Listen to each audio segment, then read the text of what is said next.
शरद पवार गटाचे नेते संजय कोकाटे यांची आमदार बबनराव शिंदेंवर जोरदार टीका आहे। पहा काय म्हणाले संजय कोकाटे। आमदार बबनराव शिंदे येत्या लोकसभा निवडणुकीत मोहिते पाटील यांना मदत करणार। मोहिते पाटलांना जाऊन आमदार शिंदे पाया पडणार आणि विधानसभेला माझ्या मुलाला मदत करा म्हणणार आणि मतदान तुतारीलाच करणार। माढा विधानसभा मतदारसंघातून मागच्या लोकसभा निवडणुकीत आमदार पुत्र रणजितसिंह शिंदेंनी निंबाळकरांना मदत केली होती असं रणजितसिंह निंबाळकरांनी मला स्पष्ट सांगितलं। मागच्या निवडणुकीत माढा विधानसभा मतदारसंघातून 6000चा लीड देणारे आमदार बबनराव शिंदे आता रणजितसिंह निंबाळकरांना 1 ते 2 लाखांचं मताधिक्य देऊ शकणार नाहीत। आमदार बबनराव शिंदे व आमदार संजय शिंदे हे दोन्ही बंधू जिकडे चलती तिकडे चालणारे आहेत।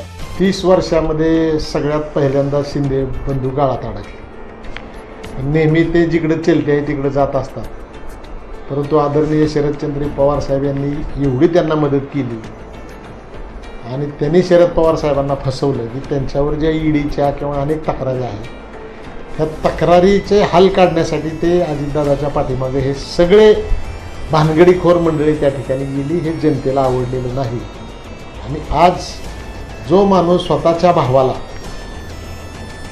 6000 मताचं लीड माढा विधानसभेतनं देतो तो रणजितसिंह नाईक निंबाळकरांना 1 लाखाचं 2 लाखाचं कसं देणार हे काय मला समजलेलं नाही। आज सोमवार मी शंभू महादेवाचा भक्त आहे। या खासदार साहेबांनी मला समक्ष सांगितलं होतं की माझ्याबरोबर सुहास पाटील योगेश बोबडे होते की त्यांनी मला सांगितलं होतं की रणजितसिंह शिंदेंनी मला लोकसभेमध्ये मदत केली।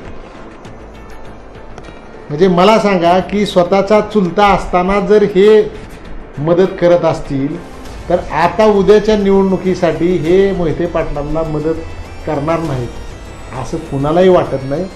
हे जाऊन त्यांच्या पाया पडणार, विधानसभेला माझ्या पोराला मदत करा म्हणणार आणि हे मतदान हे तुतारीला करणार हे मी तुम्हाला लिहून देतो।